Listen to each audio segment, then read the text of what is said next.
Hello and welcome to digi8.com. In this video, we are going to cover the topic on blame game. Now let's start with the definition of blame game. Blame game is a scenario where people put the blame on other people for something going wrong. Successful individuals hold themselves accountable for their victory or their defeat. They do not deflect the blame. Instead of reacting to events, they are proactive. They chase their targets. They hold themselves accountable for everything that happens while chasing their targets. They do not suffer from a victimhood mentality. Moving on to signs that you're playing the blame game. First, is it difficult to accept a mistake? Second, does one put too much stress on what happened previously and not ahead? Do irresponsible actions of others become an excuse for one's own? It is difficult to say sorry to people. Is saying sorry seen as a strength or weakness? Is there a sense of pitying oneself and thinking life is being unfair? And finally, are bad events in relationship and life in general seen as uncontrollable? Is there a victimhood mentality? Moving on, how to avoid the blame game. First, saying sorry after a mistake. Next, one should own up their errors. Next, one must be forgiving. Next, one should figure out what is bothering them in life. And finally, it is essential to be optimistic about life. Next, how to deal with blame game in your team at work.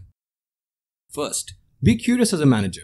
When one is curious, it makes them less stuck up about something. It makes room for a conversation. Next, bring the focus back. A colleague might try to pass the blame to another department or person.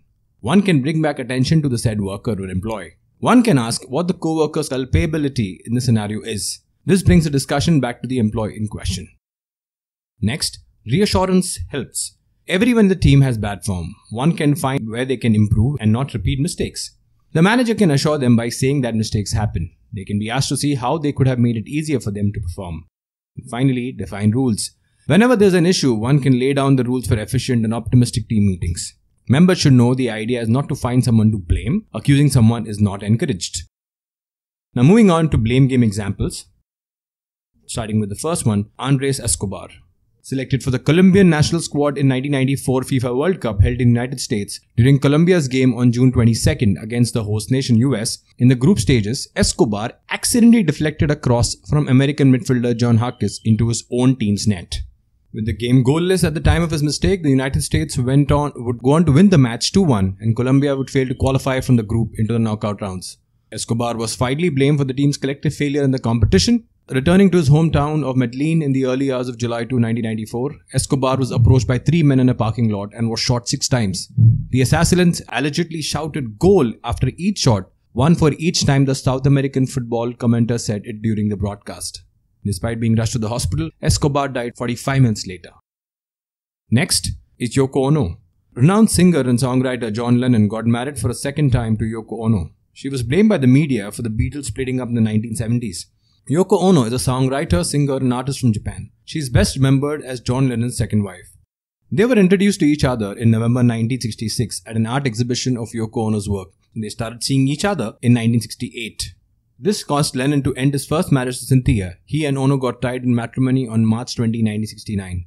The Beatles split the following year. The blame fell on Yoko Ono as a cause of split. This Ono was labelled as a woman who broke up the Beatles.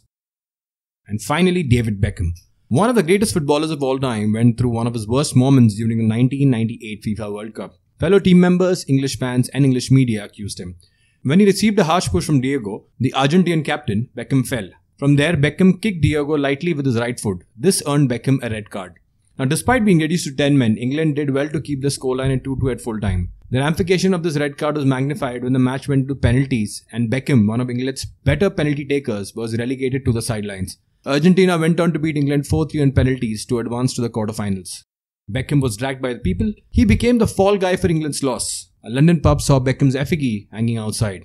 In fact, the British media hounded Beckham. The Daily Mirror printed a dartboard of Beckham's face for its readers. So that's it, folks. This brings an end to the topic on blame game. These are some of the sources and links referred to for the content in the video. Thank you and see you in the next video.